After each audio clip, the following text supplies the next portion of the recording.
un étudiant, qu'il apprenne ici ou ailleurs, la première des choses, c'est pas de se fixer des limites et faire le maximum de stages possible pour garnir son dossier. Avoir de la compétence et des expériences dans le futur pour qu'il puisse en sortir dans son domaine professionnel. Que ce soit en adéquation ou bien que ce ne soit pas en adéquation, l'étudiant doit se surpasser. L'université, ça oriente, mais c'est l'étudiant de prendre des dispositions concernant son Selon vous, c'est à l'étudiant de prendre ses responsabilités pour chercher à savoir ce qui m'attend sur le terrain et s'approprier cela. Effectivement, même si l'université et l'étudiant collaborent ensemble, mais c'est l'étudiant. L'étudiant, il est au début, au centre et à la fin. Bonjour. Bonjour. Quel est votre nom? Gabriel Lama. Vous faites quelle filière? Je suis en sciences politiques.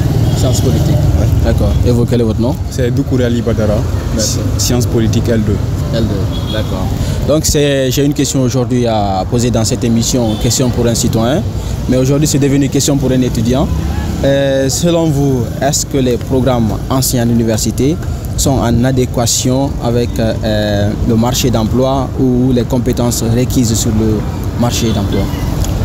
Alors c'est une question un peu difficile parce que en général le constat que l'on fait c'est qu'en Guinée les programmes dans les universités ne sont pas compatibles au marché de l'emploi. Donc ça c'est en général, nous remarquons par exemple dans toutes les filières, que ce soit les filières dures ou bien les sciences sociales, c'est genre comme ça. Mais il y a certaines universités qui se démarquent certainement. Bon, moi je parle en connaissance de cause de mon université. Nous avons un programme par exemple qui est très adapté non seulement aux réalités mais aussi au concept de sciences politiques.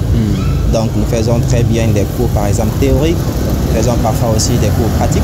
Aujourd'hui par exemple nous avons eu un cours en groupe de pression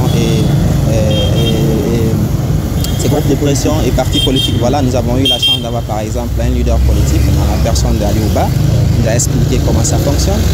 En finances publiques aussi parfois, nous avons des personnes spécialistes des sciences politiques qui viennent des finances publiques, qui sont par exemple là, qui viennent nous expliquer comment ça fonctionne en réalité. Et nous avons aussi la possibilité de faire des stages si nous demandons par exemple à notre département, on nous amène vers par exemple des partis politiques, des organisations, tout ça. Donc, dans notre cas, maintenant, je ne peux pas parler au nom de toutes les filières, mais maintenant, c'est ça. Voilà. Merci beaucoup. Et vous aussi, la question vous revient. Est-ce que vous êtes d'accord avec lui que les programmes qu'on vous enseigne en classe sont en adéquation avec les réalités sur le terrain? Oui, effectivement, tout à fait. Comme il vient de le souligner, c'est en adéquation avec les réalités sur le terrain. Ce sont des cours théoriques et pratiques. Mais nous, les étudiants, qu'est-ce que nous devons faire? La question qu'on devrait se poser, quel qu'en soit le cours donné, nous ne devons pas nous fixer des limites. Ça, c'est le premier point. Un étudiant, qu'il apprenne ici ou ailleurs, la première des choses, c'est pas de se fixer des limites et faire le maximum de stages possible pour garnir son dossier. Avoir de la compétence et des expériences dans le futur pour qu'il puisse en sortir dans son domaine professionnel. Que ce soit en adéquation ou bien que ce ne soit pas en adéquation, l'étudiant doit se surpasser. L'université, ça oriente, mais c'est l'étudiant de prendre des dispositions concernant son Selon vous, c'est à l'étudiant de prendre ses responsabilités pour chercher à savoir ce qui m'attend sur le terrain et s'approprier cela. Effectivement, même si l'université et l'étudiant collaborent ensemble, mais c'est l'étudiant. L'étudiant, il est au début, au centre et à la fin. Donc c'est ça. D'accord, je comprends.